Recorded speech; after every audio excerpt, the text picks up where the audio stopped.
우리를 불러주신 하나님께 감사하면서 찬송하며 하나님 앞으로 나아가겠습니다.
음악성으로 찬양하겠습니다.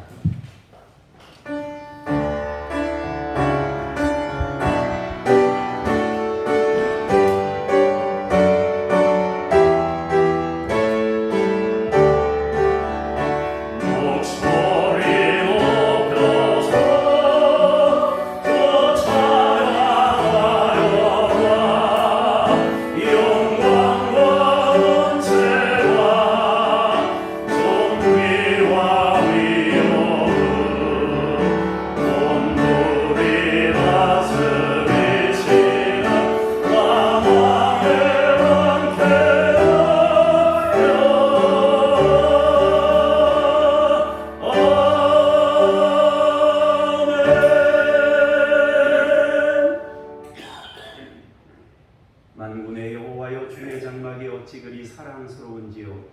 내 영혼이 여호와의 공정을 사모하여 쇠약하며 내 마음과 육체가 살아계시는 하나님께 부르짖나이다. 나의 왕 나의 하나님 만군의 여호와여, 주의 제단에서 참새도 제집을 얻고 제비도 새끼들 보금자리를 얻었나이다. 주의 집에 사는 자들은 복이 있나이다. 그들이 항상 주를 찬송하리이다. 아멘. 하나님의 전을 사모하여 주님 만나러 왔습니다. 우리를 친히 만나주시고 하나님의 영을 충만히 부어 주옵소서. 주 예수 그리스도의 이름으로 기도합니다. 아멘.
너는 나 외에는 다른 신들을 내게 두지 말라. 너는 내 하나님 여호와의 이름을 망령되게 부르지 말라. 내 부모를 공경하라. 간음하지 말라. 내 이웃에 대하여 거짓 증거하지 말라. 아멘. 참회의 기도로 공동기도문으로 기도하겠습니다. 외식하는 종교 지도자들을 책망하셨던 주님, 우리 중심을 들여다보니 저희에게도 동일한 죄와 허물이 발견됩니다. 종교적인 지식은 많았으나 하나님을 경외하는 중심은 없어서 정직하고 신실하게 살지 못했습니다. 사람의 이목과 칭찬에만 관심을 두면서 교회 생활을 하였습니다. 예수님처럼 낮아져서 섬기는 것이 아니라 사탄처럼 교만한 자리에 올라 대접받기를 탐하였습니다. 하나님께 돌려드리는 참된 기도가 아니라 사람에게 자랑하고자 외식하는 기도를 오래 했습니다. 배칠한 무덤처럼 겉사람은 아름답게 치장하였으나 우리의 내면에는 더럽고 가증한 것들이 가득했습니다. 주여, 하나님과 사람 앞에서 진실하지 못했던 신앙 생활을 회개하오니 용서해 주옵소서. 우리 마음 구석구석에 남아있는 더러움과 죄악을 십자가의 보혈로 정결하게 씻어 주옵소서. 예수님의 이름으로 이 고백의 기도를 드립니다. 아멘. 이제 여러분과 하나님만 아시는 죄에 대해 잠시 침묵으로 기도합니다.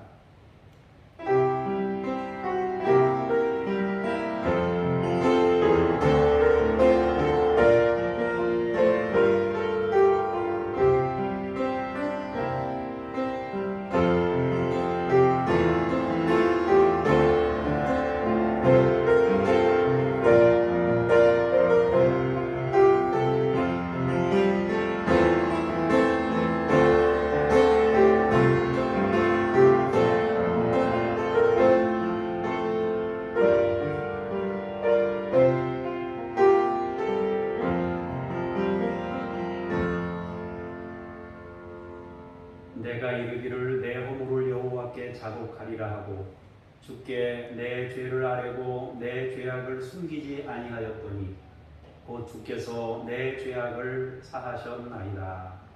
아멘. 신앙 고백 드립니다. 나는 전능하신 아버지 하나님 천지의 창조주를 믿습니다. 나는 그의 유일하신 아들 우리 주 예수 그리스도를 믿습니다.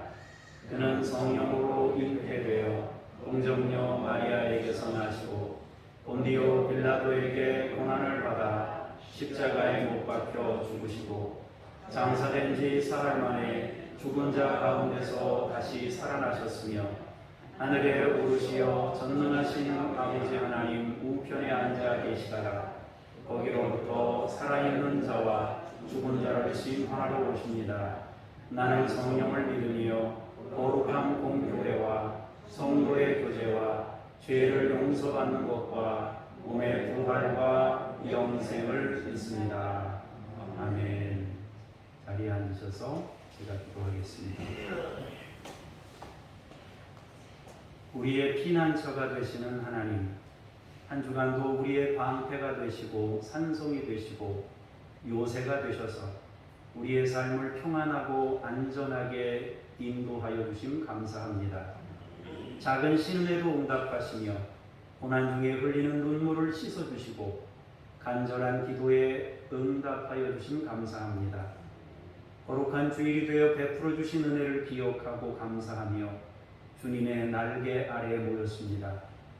성령의 충만함과 진리의 말씀을 따라 거룩하고 신령한 예배를 드리게 하시며 우리가 드리는 예배를 기쁘게 받아 주옵소서. 말씀으로 우리를 교훈하시고 깨우침을 주사 우리의 삶을 교정해 주시고 하나님의 자녀다움을 회복하게 하옵소서. 말씀의 능력을 받아 세상을 이길 힘 주시고 거룩한 신부로 세상의 빛이 되게 하옵소서. 주 예수 그리스도 이름으로 기도합니다. 아멘.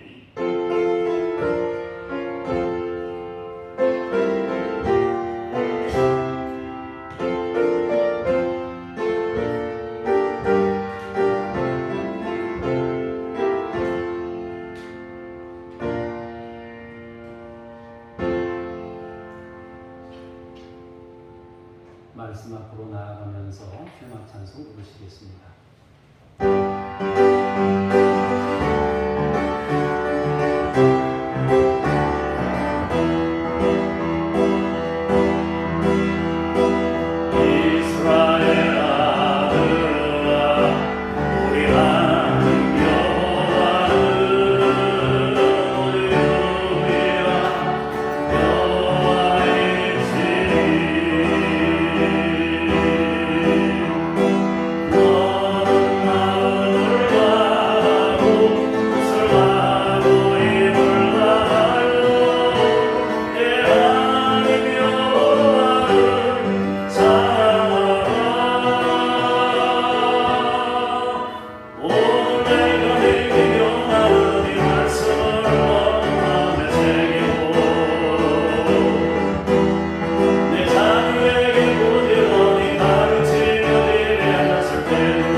1절에서 6절까지의 말씀을 강영보 집사님께서 봉독하시겠습니다.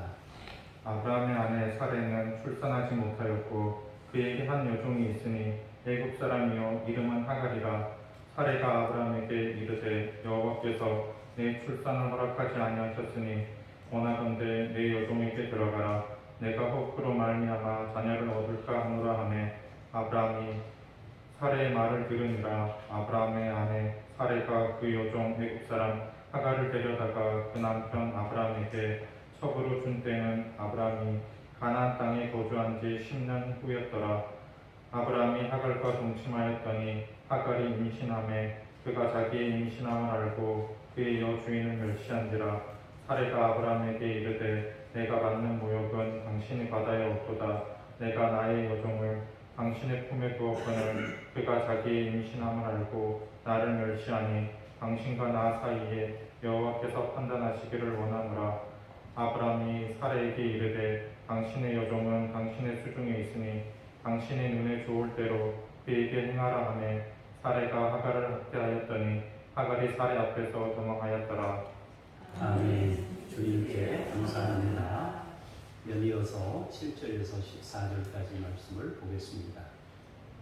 여호와의 사자가 광야의 샘물 곁 곧 술길 샘 곁에서 그를 만나 이르되 사레의 여종 하갈아 내가 어디서 왔으며 어디로 가느냐.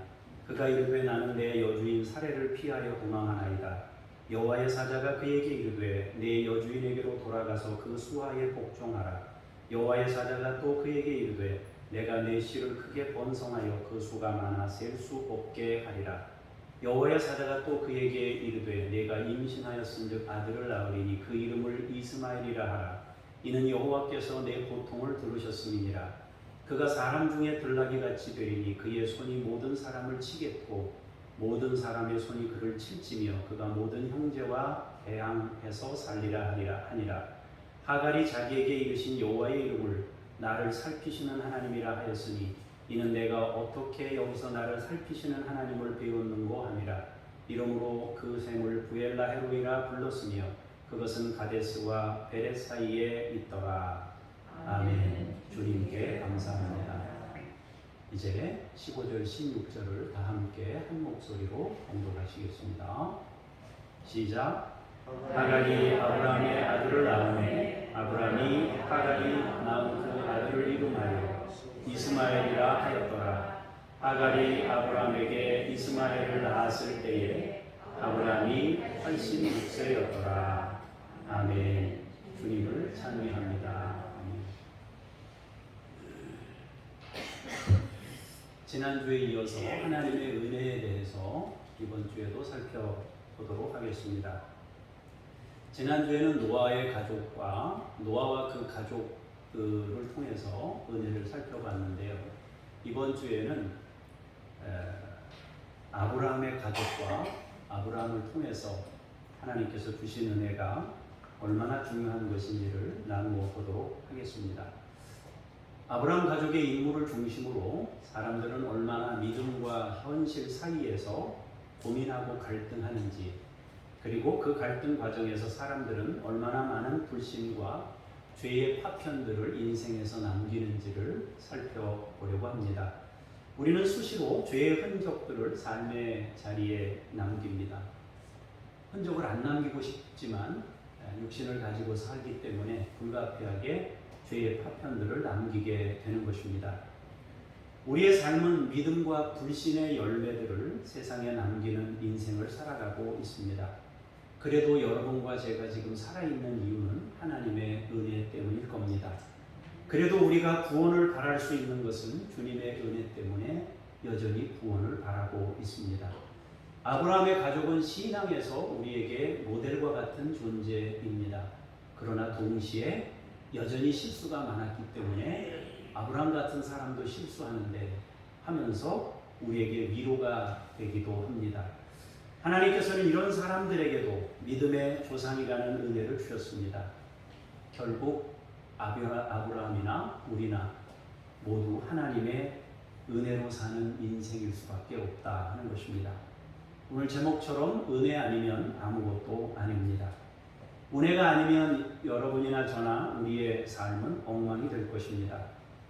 은혜는 우리를 여전히 하나님 곁에 살도록 이끌어 주시는 복입니다. 오늘 네 사람에 대해서 조금 살펴보고 하나님이 그들을 어떻게 사랑하셨는지를 살펴보도록 하겠습니다. 하나님은 아브라함을 갈대아 우르에서 불러내셨습니다. 그를 통해 열방의 아버지로 삼아서 열방을 구원할 계획을 세우시고 아브라함을 불러내신 것입니다. 아브라함은 그 말씀에 순종하여 갈대아 우르를 떠났고 아버지 집 고향을 떠나게 됩니다. 그리고 말씀의 인도함을 받아 가나안 땅에 이르게 됩니다. 그런데 가나안 땅에 이르렀는데 그 땅에 흉년이 들었습니다. 자기의 생존뿐만 아니라 가족 전체의 생존이 위기에 직면하게 된 겁니다. 이제 아브라함은 생존의 현실에서 어떤 선택을 해야만 했습니다. 믿음의 선택과 현실적 선택 사이에서 그가 선택한 것은 현실적 선택을 했습니다. 그리고 그는 그 흉년의 문제를 해결하기 위해서 애국으로 삶의 자리를 옮깁니다. 그런데 그곳에서는 또 다른 생존의 문제가 있었습니다. 낯선 사람들을 경계하는 타민족 애국 사람들이 거기에 이미 자리하고 있었기 때문에 그들로부터 공격을 받지 않을까 하는 두려움이 아브라함의 마음을 엄습했습니다. 또다시 아브라함은 현실과 믿음 사이에서 선택해야 했습니다. 아브라함은 그 위험한 상황에서 또다시 믿음의 선택이 아닌 현실을 선택하게 됐습니다. 그는 아내를 누이라고 속입니다. 그리고 자신의 아내를 바로에게 내어주는 크나큰 실수를 갖게 됩니다. 그때 하나님께서는 아브라함에게 은혜를 베푸시어 그 상황에서 건져내십니다. 잘못은 아브라함이 한 것 같은데 하나님께서 재앙을 애굽 왕에게 내리시면서 아브라함의 아내를 건져내십니다. 결국 아브라함은 애굽으로 갔던 그 상황에서 벗어나서 다시 가나안 남부 쪽인 네게부 지역으로 삶의 자리를 옮기게 됩니다. 아브라함은 생존이 걸린 이 두 번의 선택에서 아주 중요한 것들을 배우게 됩니다. 현실적 선택이 나의 현실을 더 어렵게 만들 수 있구나 하는 것을 깨닫게 된 것입니다. 현실을 위한 선택이 좋은 결과를 만들지 않을 수 있다는 것을 몸으로 느낀 것입니다. 그리고 그 상황에서 하나님이 자신을 건져내었다는 것을 확실히 인식하는 그런 계기가 되었다 하는 것입니다. 그렇다면 아브라함의 삶은 그런 두 번의 경험, 생존의 위협이 달린 두 번의 경험 뒤에 아브라함은 어떤 삶으로 변화되었는가, 그걸 우리가 생각을 해봐야 됩니다. 아브라함은 그 사건이 있고 난 이후에 분명히 다른 태도를 보이게 됩니다. 첫 번째로 소유가 많아졌을 때 롯과 분가해야 되는 상황이 생겼습니다. 믿음과 현실 사이에서 아브라함은 선택을 해야 됐는데 그때 아브라함은 현실을 거부하고 하나님을 바라보면서 롯에게 선택권을 내어주고 그는 기다리는 여유를 보이게 됩니다. 이번에는 다른 모습을 보이는 것입니다. 조카 롯에게 선택의 우선권을 줍니다. 하나님을 기대하는 모습으로 바뀝니다. 그의 이러한 선택이 있고 난 후에 하나님께서는 아브라함에게 나타나셨습니다. 그리고 믿음을 선택한 아브라함에게 놀라운 선물로 응답하셨는데 눈을 들어 동서남북을 바라보라. 보이는 땅을 내가 너와 내 자손에게 주겠다. 그것은 영원히 너의 후손의 것이다 라고 말씀하셨습니다. 땅의 티끌을 보라. 땅의 티끌을 셀 수 있다면 내 자손도 셀 수 있을 것이다. 너는 종과 행으로 두루 다녀보라. 내가 그것을 내게 주리라. 현실 대신 믿음을 선택했더니 하나님께서 상상할 수 없는 말씀으로 응답하셨습니다. 아브라함과는 달리 현실을 선택했던 롯은 혹독한 대가를 치렀습니다. 전쟁에 휘말려 가족과 재산을 전부 빼앗기고 끌려가는 상황을 맞게 된 겁니다. 북쪽 연합군과 남쪽 연합군이 전쟁할 때 상대적으로 힘이 약했던 남쪽의 나라들이 패하게 됩니다. 그리고 포로가 되어 끌려갑니다. 그때 아브라함은 다시 318명의 군사를 데리고 북쪽의 메소포타미아 지역 연합군을 기습하여 롯과 그의 가족을 구출합니다. 아브라함은 전쟁에서 승리한 후에 전리품을 취하지 않습니다. 모두 소돔 왕에게 사람이든 재산이든 다 돌려줍니다. 그리고 자신을 축복했던 멜기세덱 제사장에게는 10분의 1을 드리면서 이 전쟁이 하나님께서 승리케 하신 것임을 고백합니다. 실제로 5국가 연합이 318명하고 싸우면 5국가 연합이 무조건 이길 거예요.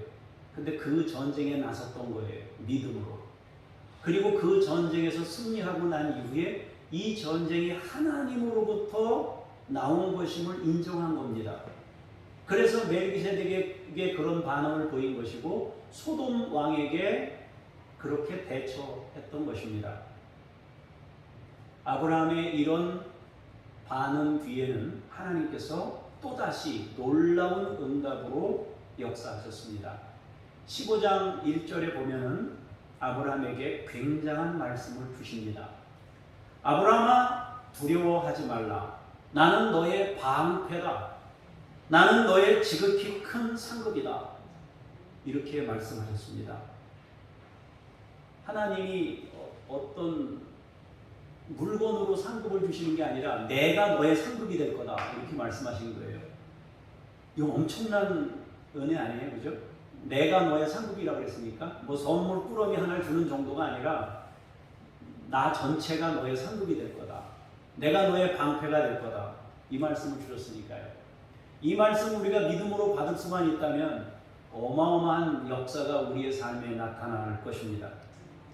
그러면서 하나님은 거기에서 멈추지 않고 아브라함을 데리고 밖으로 나가서 하늘의 별을 보라 말씀하셨습니다. 내 자손을 별처럼 많게 하겠다 하셨습니다. 아브라함은 자신의 종이었던 엘리에셀을 통해 상속자로 삼으려 했습니다. 그러나 하나님께서는 아브라함에게 다시 약속을 주시면서 내 자손이 별처럼 많게 하겠다고 언약하신 것입니다. 그리고 짐승을 준비하여 쪽에 양쪽으로 마주보게 하십니다. 아브라함은 하루 종일 그 짐승을 솔개가 사체 위에 내리지 못하도록 지킵니다. 그리고 해질 때 하나님께서 쪼갠 고기 사이로 지나가십니다. 타는 횃불을 지나가게 하심으로 언약을 보증하셨습니다. 내가 지금 말한 모든 것들을 반드시 지키겠다 하고 확증해 주신 것입니다. 아브라함은 분명히 2번의 체험을 통해서 이전과는 전혀 다른 삶을 살아갑니다. 생존 문제에서 비겁하고 나약했던 모습을 보였습니다. 믿음이 아닌 보이는 현실을 먼저 선택했습니다. 그러나 그것이 도리어 큰 문제를 남깁니다. 더 힘든 상황을 만들고 더 악화된 현실을 주었습니다. 그렇게 2번의 공부를 통해 아브라함은 다른 사람이 됐습니다. 롯에게 양보하는 모습을 보이고 현실적으로 도저히 이길 수 없는 전쟁에 나가고 승리한 후에도 그것이 하나님에 의한 승리임을 고백하고 전리품에 욕심내지 않고 점점 믿음의 사람으로 살아가는 모습을 보인 것입니다. 그런데 그때 또 다른 문제가 발생하게 됩니다. 그 또 다른 문제가 바로 오늘 우리가 읽은 내용입니다. 2번째 사례에 대해서 생각해 보겠습니다. 오늘 우리가 읽은 본문에 보면 아브라함의 아내 사례는 출산하지 못하였다고 말씀하십니다. 그런데 그에게 한 여종이 있었다 그럽니다. 여기서 한 여종이라는 말은 쉬푸하라는 단어인데요. 보통 여종의 경우에는 아마라는 단어를 썼습니다. 아마라는 단어와 쉬푸하라는 단어가 차이가 있습니다. 아마라는 단어는 그냥 보편적인 여자 종을 말할 때 아마라는 단어를 씁니다. 그러나 쉬푸하라는 단어는 여종이라는 단어이기는 하지만 가족에 가까운 의미를 포함하고 있는 겁니다. 그러니까 굉장히 친밀하게 아끼는 여종을 의미합니다. 우리나라 문화로 보자면은 그 뭡니까 그 왕의 바로 밑에 있는 그 내실을 뭐라고 그러죠? 그 왕 바로 밑에서 그 수종 드는 내시 있잖아요. 그 내시 중에 제일 높은 내시 있잖아요. 이름은 잘 모르겠는데 갑자기 기억이 안 나는데 그런 정도의 사람을 말한다고 보시면 되겠습니다. 그러니까 굉장히 친밀히 아끼는 여종 내지는 여주인의 가장 최측근에서 시중드는 아끼는 여종이다, 그런 뜻을 가지고 있습니다. 아브라함 가족은 가나안에 산지 이미 10년이 되었습니다. 몇 번의 우여곡절이 있었지만 하나님의 보호하심 아래 안정을 누리고 있었습니다. 그리고 하나님의 계시가 중간중간 아브라함 가족에게 위로가 되고 힘이 되었습니다.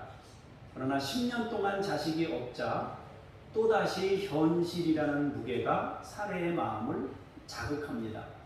말씀은 있는데 현실이 그대로입니다. 자손에 대한 약속은 반복하여 주시는데 현실은 여전히 자식이 없습니다. 그리고 점점 늙어가고 있습니다.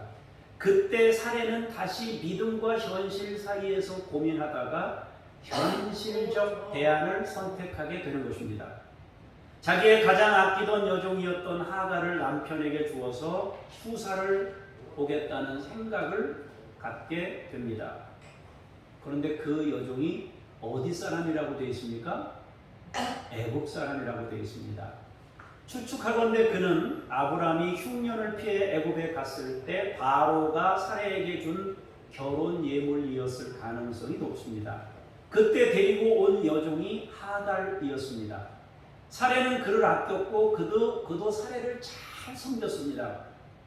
그래서 남편에게 첩으로 주고 그를 통해 자기 품에 자식을 안고 싶었습니다. 남편에게 주어도 아무 문제가 일어나지 않을 것 같은 확신을 가질 정도로 신실한 사람이었기 때문에 남편에게 주고 그를 통해 자식을 안고 싶었던 거죠. 이러한 선택은 우리가 생각할 때 지극히 합리적입니다. 당시의 문화로서는 상식적 선택입니다. 또 자식을 낳지 못하고 있는 사례로서도 남편에게 엄청난 부담을 안고 있었을 겁니다. 이미 가나안에 정착한 지 10년이 지났습니다. 그런데 아무런 기미가 없어요. 점점 늙어가고 있어요.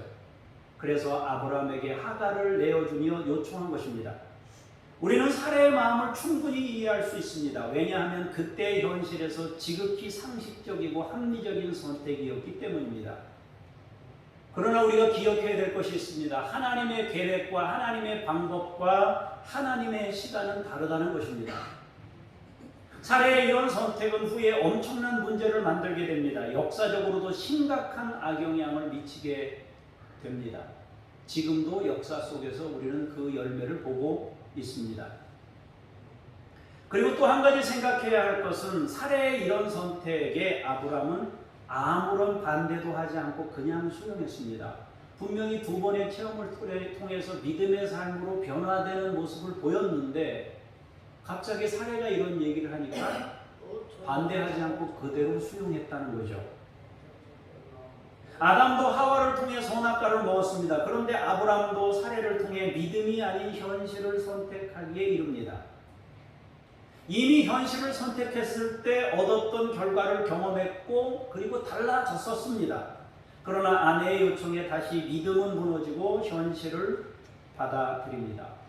아브라함이 단순히 여자에 대한 욕심 때문에 이런 선택을 못 이기는 척하고 했을까? 아닐 겁니다. 가만히 생각해 보면 아브라함도 자기 내면 속에서 그 고민을 하고 있었을 겁니다. 밖으로 차마 말은 못하고 자식을 얻고는 싶은데 말은 못하고 속으로는 이거 다른 대책을 세워야 되는 거 아닌가에 대한 고민을 하고 있었던 거죠.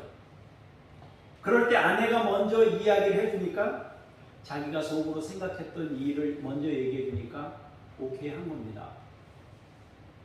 여러분, 믿음의 선택이 아닌 선택을 할 때는 여러분들이 말하라는 것을 한 번 더 뒤로 물은 다음에 말씀하시기를 바랍니다. 아내의 말이 남편까지 타락시킬 수 있습니다. 남편의 말이 아내까지 믿음을 약화시킬 수 있습니다.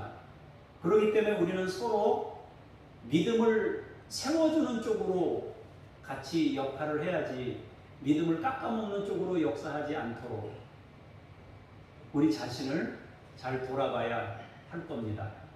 이제 3번째로 하갈에 대해 살펴보겠습니다. 이렇게 하갈은 이제 아브라함의 2번째 아내가 됩니다. 그리고 동침하여 바로 임신하게 됩니다. 그런데 하갈은 자신이 아브라함의 자녀를 임신한 것을 알고 여주인 사레를 멸시합니다.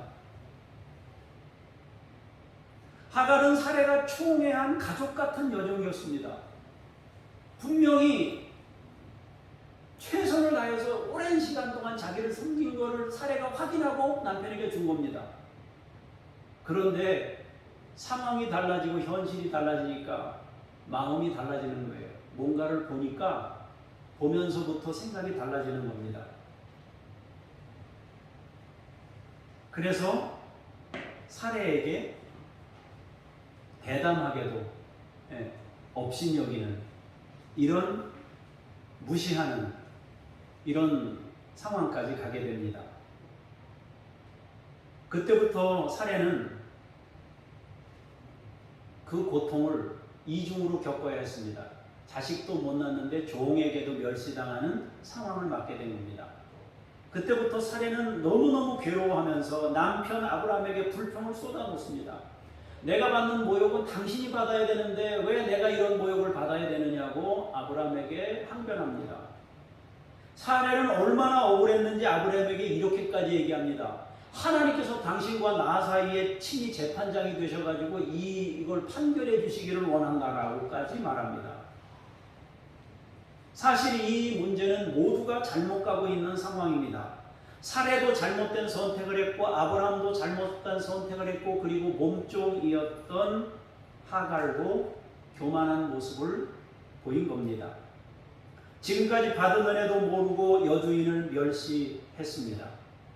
이것은 아무도 원하지 않는 상황이었습니다. 이런 상황을 원한 사람은 아무도 없습니다. 그 이전까지는 자식이 아직 없었지만 평화롭게 그냥 안정된 삶을 살고 있었어요. 그러나 자식을 얻으려고 현실적 선택을 한 후 모든 관계가 다 틀어졌습니다. 아브라함도 사레도 하갈도 모두 불행한 결과를 얻게 된 겁니다. 가만히 따져보면 세 사람 모두 다 억울해요. 아브라함도 억울할 거 아니에요? 내가 먼저 한다 그랬냐? 당신이 나한테 먼저 제안한 거 아니냐? 사레도 억울해요. 자식도 못 낳는데. 하갈도 억울해요. 자기가 이 어마어마한 일을 계획해 놓고서 이러니까 세 사람 다 억울한 거예요. 아브라함은 어쩔 수 없이 하갈에 대한 모든 권한을 사레에게 맡깁니다. 그러자 사레는 하갈을 이제 박해하고 학대하기 시작합니다. 하갈은 그 핍박을 견디지 못하고 결국 도망합니다. 이전까지 그렇게 잘해주던 여주인 사레였는데 지금은 완전히 원수가 되었습니다. 하갈은 사레를 피해 도망하다가 광야의 샘물 곁에서 여호와의 사자를 만납니다. 여호와의 사자가 말합니다. 사레의 여종 하갈아, 너 어디서 왔니? 어디로 가니? 내 주인 사레를 피하여 도망합니다. 여호와의 사자는 하갈에게 말합니다. 다시 여주인에게로 돌아가서 그 수하에 복종해라 말씀하셨습니다. 내가 내 씨를 크게 번성하게 하여 그 수가 많아 셀 수 없게 하리라. 아들을 낳으면 이스마엘이라 하라. 결국 하갈은 말씀을 듣고 다시 여주인에게 돌아가 복종하게 됩니다. 네 번째 이스마엘입니다.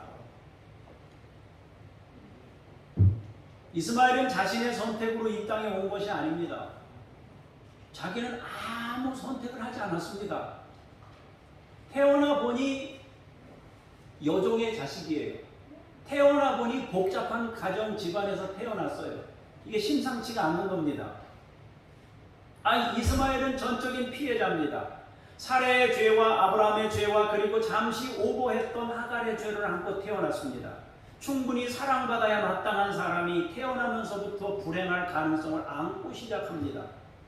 그가 처음에 태어났을 때 잠시 동안 또 가정에 평화가 임했을 겁니다.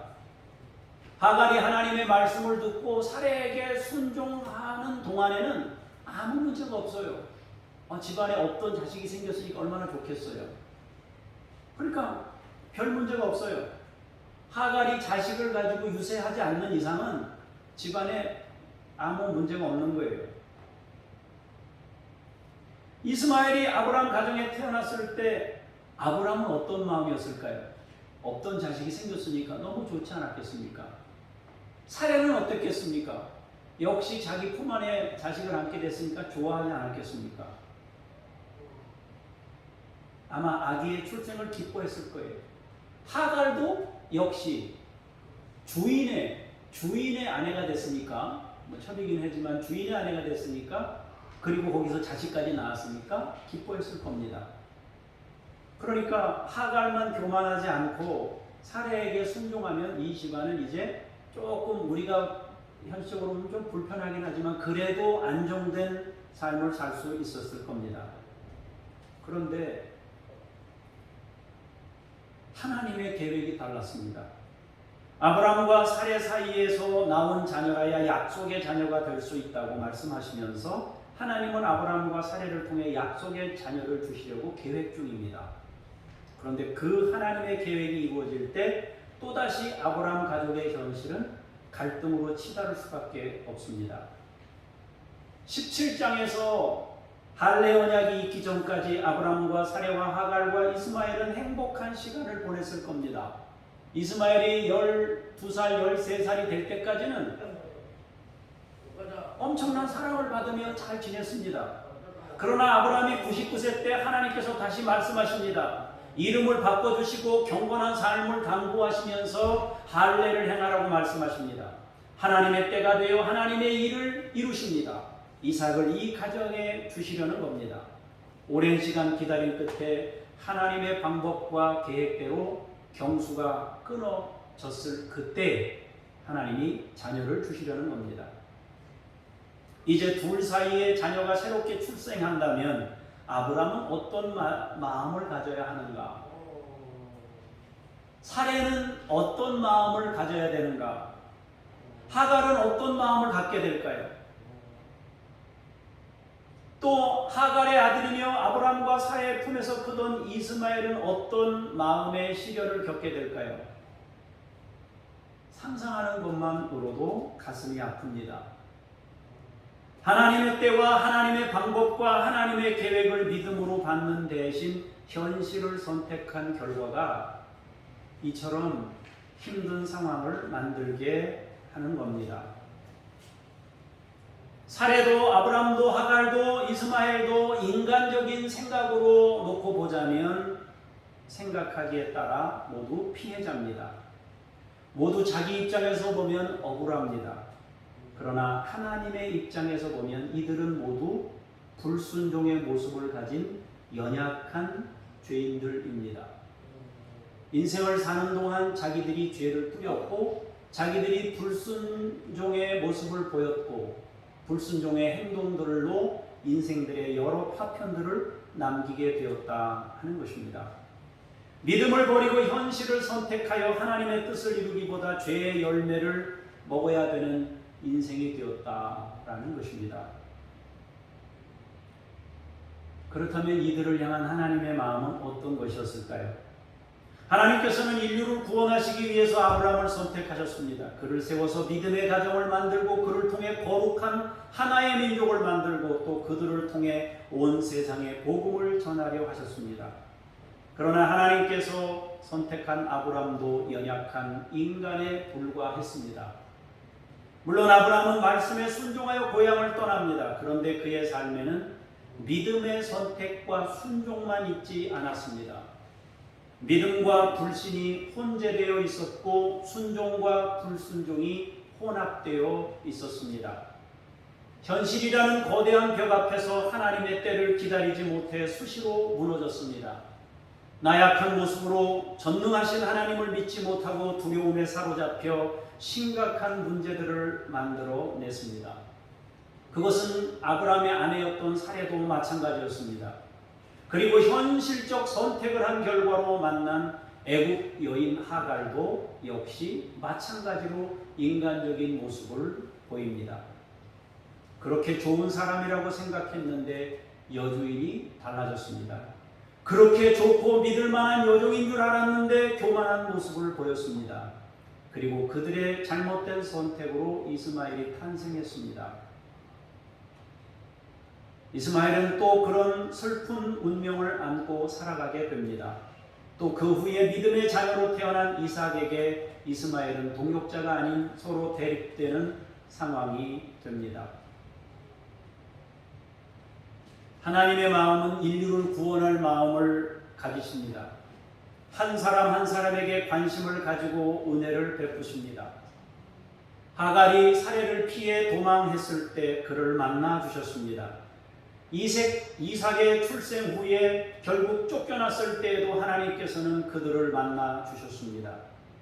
하나님은 모두의 구원을 원하시지만 사람들은 저마다 자기 입장을 고수하며 많은 문제를 세상에 뿌리고 있습니다.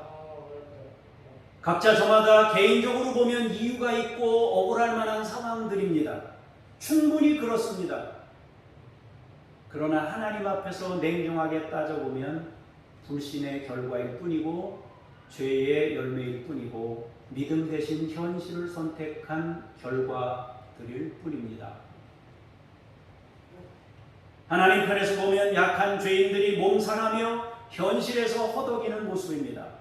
그들을 향해 하나님은 지금도 역사하십니다. 저마다 자기 입장에 매몰되어 살아가고 있는 한 개인을 친밀하게 만나셔서 그들을 위로하십니다. 그들의 입장을 공감하며 위로하고 격려하면서 다시 믿음으로 살아가도록 믿음의 자리로 이끄십니다. 우리가 하나님으로부터 음성을 계속해서 듣는 사람이 된다면 우리도 불신적 선택을 할 수 있는 약한 죄인인 것을 생각하며 서로가 뿌려댄 잘못된 것들을 조금씩 관용하면서 받아들 수 있는 주님의 마음이 필요하지 않을까 생각해 봅니다. 사랑하는 성도 여러분, 우리도 아브라함 가족과 같은 모습을 매일 보이며 살아갑니다. 어쩌면 사례처럼 자기가 잘못된 선택을 하고서도 여호와께서 나와 너 사이에 판단하시기를 원한다 하면서 자신의 부족한 바닥을 다 드러낼 수도 있습니다. 이런 우리가 어찌 잠시 인들 하나님의 은혜 없이 살 수 있겠습니까? 오늘도 하나님이 우리를 덮어주시지 않는 한 어찌 우리가 죄의 열매를 먹지 않고 살 수 있겠습니까? 하나님께서 베푸시는 은혜가 아니면 어찌 구원에 이룰 수 있을까요? 여전히 우리는 죄의 파편들을 삶의 자리에 뿌리며 살아가고 있습니다. 남을 비난할 처지가 못 돼요. 내 자신이 급해요. 내가 뿌린 문제만 해도 수습하기가 어려울 지경인데 언제 남이 뿌린 것까지 책망하면서 가겠어요. 내 문제 수습하기도 바쁜 마당에. 남기지 말아야 할 흔적들을 우리는 매일 남기고 살아가고 있는 중에 있습니다. 그럼에도 불구하고 우리 하나님께서는 우리의 흔적들을 지우시며 우리의 뿌린 죄의 파편들을 수습하시고 성경에 있는 그대로 하나님은 자비하시고 인애하시며 긍휼이 풍성하시고 노하기를 더디하시며 우리가 저지른 죄를 처리하기 위해 십자가를 치셨습니다.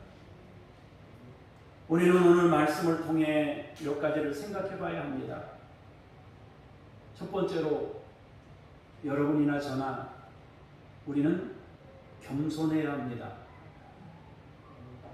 우리가 얼마나 많은 죄의 파편들을 우리의 인생에 남기는지 겸손한 마음으로 우리를 돌아보며 우리 자신을 하나님의 거울에 비춰보는 그런 마음의 자세가 필요합니다. 두 번째로는 우리는 믿음과 순종을 선택하기 위해 하나님께 붙어 있어야 합니다. 하나님께 붙어 있어야 현실적 선택 앞에서, 고민 앞에서 하나님을 붙잡는 선택을 할 수 있어요. 아브라함이 흉년을 크게 보자 애굽으로 도피했습니다. 바로 왕을 크게 보자 거짓으로 그 상황을 모면하려고 했습니다. 그러나 하나님이 크게 보이자 그는 롯에게 그 옥토와 같은 땅을 주었습니다. 하나님이 크게 보이자 다섯 족속하고 318명을 가지고 전투회로 나갔습니다.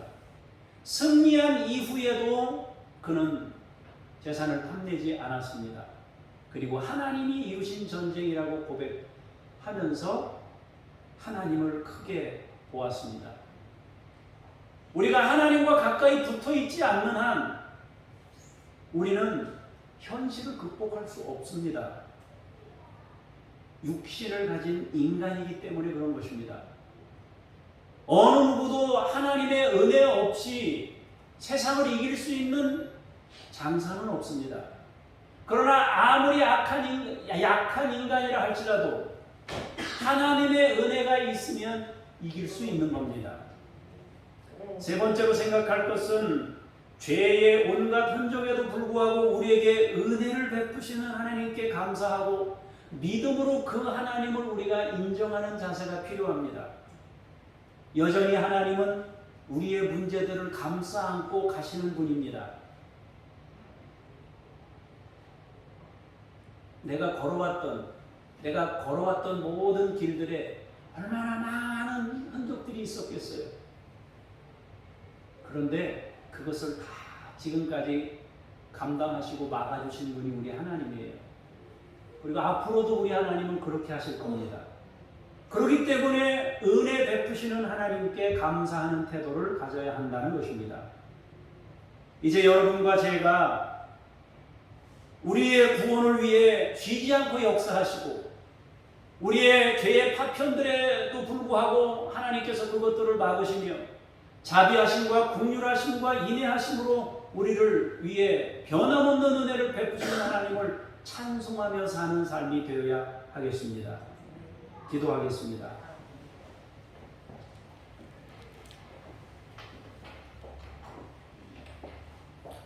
아버지 하나님, 육신을 가지고 사는 동안에 얼마나 우리가 믿음이 아닌 현실적 선택을 하면서 수시로 여러 가지 문제들을 뿌리는지 모릅니다.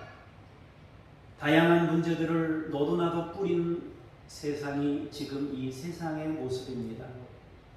그럼에도 불구하고 온몸으로 그 세상의 멸망을 막아서며 십자가에서 피를 처절하게 흘리는 예수 그리스도를 찬송합니다. 우리의 그 잘못된 흔적들을 지우시며 우리를 구원의 길로 인도해 가시는 위대하신 우리 주 예수 그리스도를 높입니다. 하나님만이 우리의 구원이시고 예수만이 우리의 은혜이시며 성령님만이 우리의 찬송이 되십니다. 여전히 우리가 현실과 믿음 사이에서 앞으로 100% 믿음만 선택할 수 있다는 자신이 없습니다. 하나님과 가까이 지내면서 주님과 가까이 주님의 은혜 안에 머물면서 믿음의 선택을 할 수 있도록 도와주시고 성령님 우리를 떠나지 마시옵소서. 다윗이 고백했던 것처럼 주의 성령을 내게서 거두지 마옵소서 기도했던 것처럼 주의 성령을 우리 마음 가운데 크게 부으셔서 주의 은혜로 사는 우리 모두가 되게 하옵소서.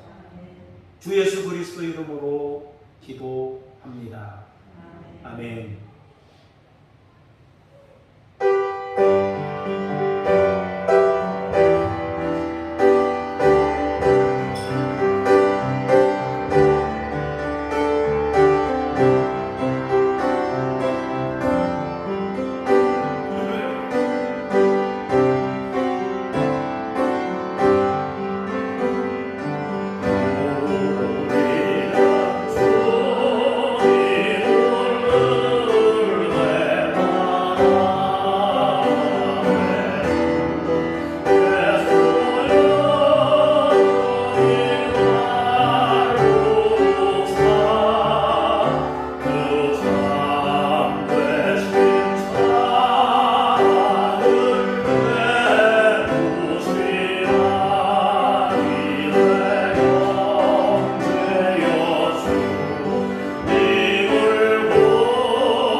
믿음과 불신이 혼재된 삶 속에서 주님의 이름 부르며 안간힘 쓰며 애쓰고 수고해서 수입을 얻었습니다.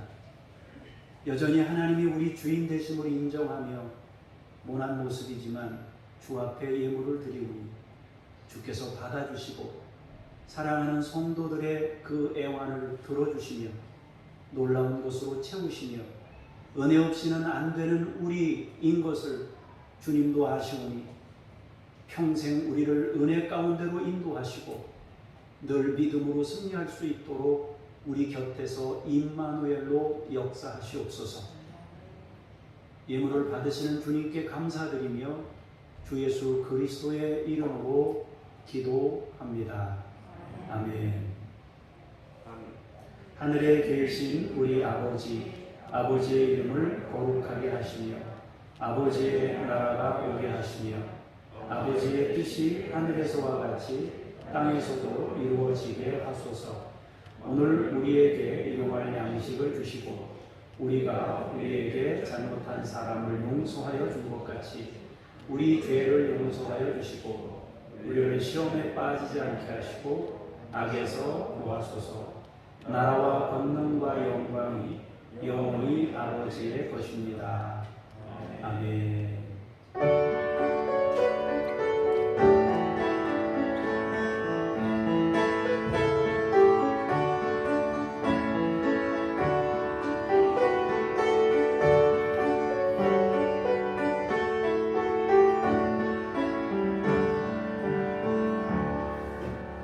자리에 앉으셔서 암송 찬양 한 번만 부르겠습니다.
주보 가운데 있는 중보기도 내용을 보겠습니다. 국내에 거주하는 외국인, 유학생, 근로자, 결혼자에게 교회와 선교단체를 통해 말씀과 섬김으로 주님께 인도되도록 위해서 기도하시기를 바랍니다. 바레인에서는 바레인 선언이라고 종교를 인정하고 평화를 추구하는 이 선언으로 열린 선교적 기회에 의료, 교육, 사업 등을 통해서 복음의 물결이 모든 중동으로 확장될 수 있도록 기도해 주시기를 바랍니다. 6일 화요일에는 삼척 시차례로 모입니다. 추석 예배 자료는 필경되어 있습니다. 혹시 모자라면 복사해 달라고 하시면 수요일 날 더 복사해 드릴 수 있으니까 그렇게 하시면 되겠습니다. 얼마 전에 우리 근동면에서 아이 하나가 출생했는데 우리 교회 교인입니다. 여기 우리 삼척시에는 산부인과가 없다가 몇 년 전에 그 도립병원이죠. 도립병원에서 이렇게 산부인과를 하나 부었어요. 그래서 이제 산부인과가 하나가 있는 시에 하나가 있어요. 근데 우리 교회 이제 100일 됐습니다. 아이가 하나 태어났어요. 이름이 하은이에요. 네, 이름이 다 좋습니다. 첫 번째는 주님의 은혜 주은이, 두 번째는 내은이, 내려왔다, 은혜가 내려왔다. 그리고 셋째가 하나님의 은혜입니다. 오늘 제목하고도 많이 일치하는 것 같아요.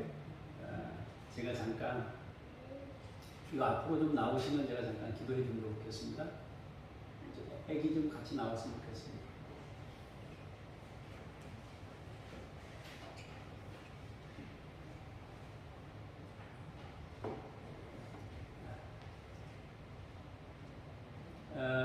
여러분들도 같이 이렇게 좀 축복하는 마음을 같이 가지면 좋겠다 싶습니다. 제가 아이들 위해서 기도하고 그리고 나서 목회 기도하도록 연이어서 이렇게 하도록 하겠습니다.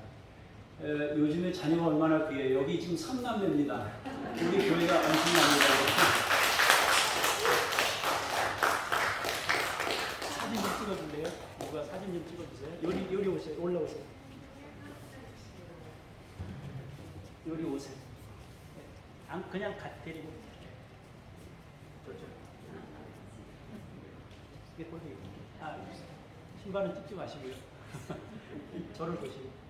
됐습니다. 기도하겠습니다.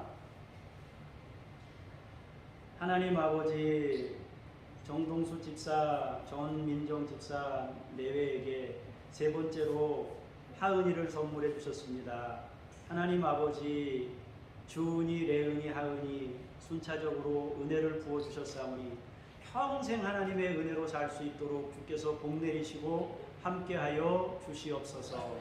믿음으로 평생 살게 해주시고 사람의 만남의 복을 주시고 하나님 임마누엘의 은총으로 역사하시며 하나님 또한 앞으로 생활에도 풍성하도록 주께서 평생 지키시고 인도해 주옵소서. 정신과 인격과 신앙이 균형 잡힌 채로 살아가도록 하나님께서 이 자녀 가운데 역사하시고 은총 베풀어 주옵소서. 앞으로 이 3남매가 하나님의 영광을 크게 드러낼 수 있도록 하나님께서 이 가정 가운데 역사하시고 복 내려 주시옵소서.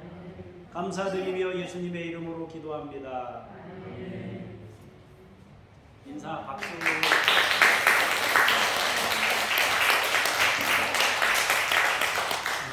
들어가세요.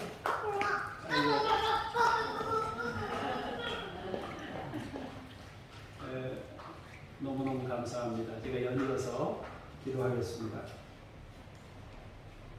하나님 아버지, 이 시간 우리 교우들의 마음을 모아 중보기도 합니다. 국내에 거주하는 외국인, 유학생, 근로자, 결혼자가 있습니다.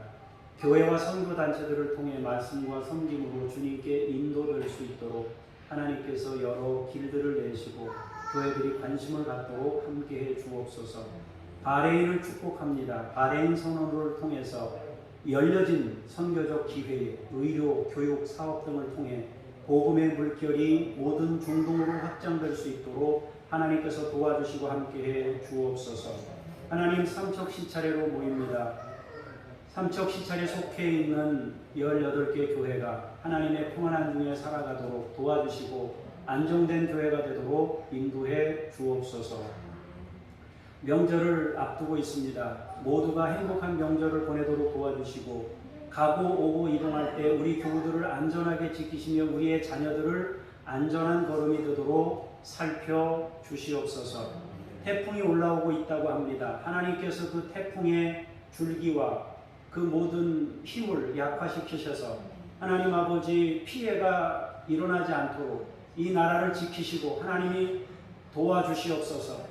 하나님, 재산상 피해나 인명 피해나 이런 것들이 생기지 않도록 하나님이 돌봐주시고 또 태풍을 대비하는 공적 기관에 일하는 많은 분들이 있습니다. 그들이 일하다가 행여 다치거나 혹은 전깃줄이나 이런 거 다루다가 아버지 몸 상하지 않도록 일일이 기억하시며 한 사람 한 사람을 다 세심하게 살피셔서 이 나라를 지켜주시고 함께하여 주시옵소서.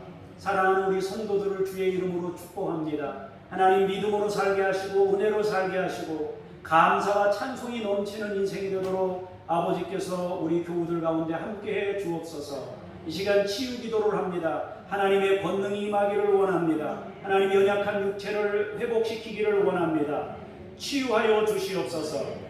하나님 아버지의 머리를 아버지 하나님 지켜주시기를 원합니다. 아버지, 혈액이 머리 속에 있는 그 뇌에까지 잘 전달이 돼서 뇌로 인한 아버지 여러 가지 질병이 생기지 않도록 지키시고 인도하여 주시옵소서. 하나님, 그 혈액이 말초신경까지 잘 전달돼서 마비나 이런 것들이 일어나지 않도록 도와주시옵소서. 심장을 튼튼하게 하시고 혈관을 튼튼하게 하시고 하나님, 콜레스테롤이 생기지 않도록 하나님께서 도와주시며 우리의 육신에 강건한 가운데 주의 영광을 드러내며 살 수 있도록 함께해 주옵소서. 소화기 계통을 하나님이 지켜주시고 인도해 주옵소서. 힘줄과 근육과 하나님 관절을 지키시고 뼈와 하나님 아버지 이 모든 기능까지 다 지키시고 인도해 주시기를 원합니다. 각 기관마다 하나님께서 살펴주시고 함께해 주옵소서.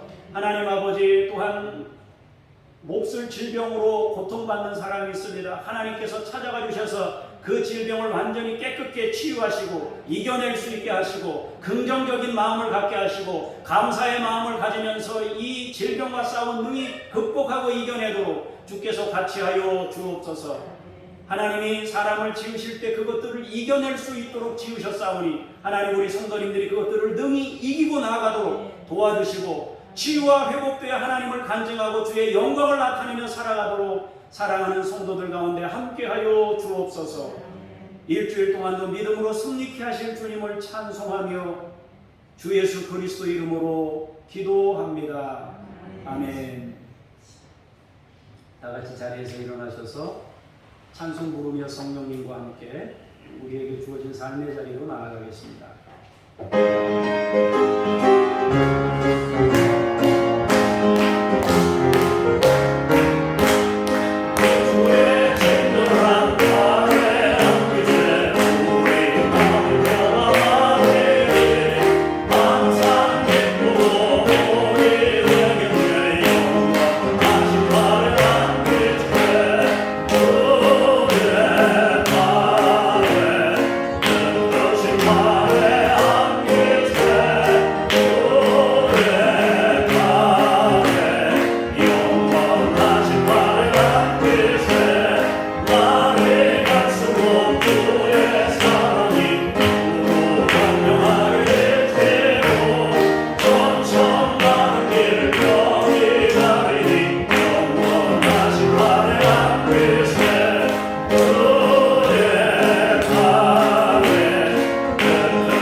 온몸 던져 생명을 내주어 우리를 구원하신 예수 그리스도의 은혜와 자비하시고 노하기를 더디하시며 인애가 크신 아버지 하나님의 그 크신 사랑하심과 죄의 파편에도 불구하고 우리와 함께 동행하시며 은혜 안으로 인도해 가시는 성령님의 역사하심이 오늘 말씀을 통하여 은혜 없이는 안 된다는 걸 깨닫고 하나님의 은혜를 갈망하며 주의 은혜 안에 머물러 살기를 원하며 돌아가는 하나님의 사람들 머리머리 위에 주께서 세우신 교회를 위해 열방으로 이제로부터 영원까지 함께 하시기를 간절히 축원하옵나이다. 아멘.